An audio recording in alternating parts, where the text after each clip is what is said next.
जो पूरब में सर रखकर सोता बुद्धि बढ़े ज्ञान संजोता। जो दक्षिण में सर रखकर सोता दीर्घायु का वरदान पाता। सर पश्चिम में जो रखकर सोता चिंता में उलझ कर रोता। उत्तर में जो सर रखता स्वस्थ और सुख दोनों खोता।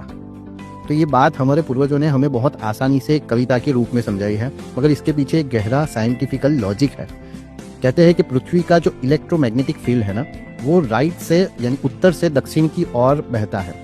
अगर आप उत्तर में सर रख के सोते हो ना, तो आप उसके ऑपोजिट डायरेक्शन में सोते हो, यानी ब्लड फ्लो जो हार्ट को ब्रेन तक पहुंचाने के लिए ऑपोजिट डायरेक्शन में तैरना पड़ेगा। जैसे आप एक नदी में तैर रहे हो, कोई आदमी नदी के बहाव की ऑपोजिट दिशा में तैरता है, उसको कितना दिक्कत होता है। तो उस वक्त आप अगर उत्तर में सर रख के सोते हो तो हार्ट को भी इतनी ही दिक्कत होती है। उसकी वजह से आपको ब्लड फ्लो डिस्टर्ब हो सकता है, आपका तनाव बढ़ सकता है, सर दर्द हो सकता है, नींद नहीं आने की प्रॉब्लम हो सकती है, हाई ब्लड प्रेशर और मानसिक अशांति रहती है। तो ये बहुत लॉजिकल चीज़ बताई है। अगर आप दक्षिण की तरफ सर रख के सोते हो तो वो मैग्नेटिक फील्ड अलाइन हो जाएगा और वो उसी दिशा में बहेगा जिस दिशा में मैग्नेटिक फील्ड है। तो हार्ट को इतना एफर्ट नहीं करना पड़ेगा ब्रेन तक खून पहुंचाने के लिए, तो वो ब्लड फ्लो उसका नॉर्मल रहेगा। और बच्चों के लिए खास कहा है कि अगर कोई बच्चा पढ़ाई कर रहा है तो उसको पूर्व की दिशा में सर रख के सोना चाहिए, पश्चिम की तरफ पैर रख के। तो उससे क्या होता है, जो सूरज उगता है तो उसको सूरज की एनर्जी मिलती है, उसका सबकॉन्शियस माइंड एक्टिव हो जाता है, सूरज की एनर्जी मिलती है, वो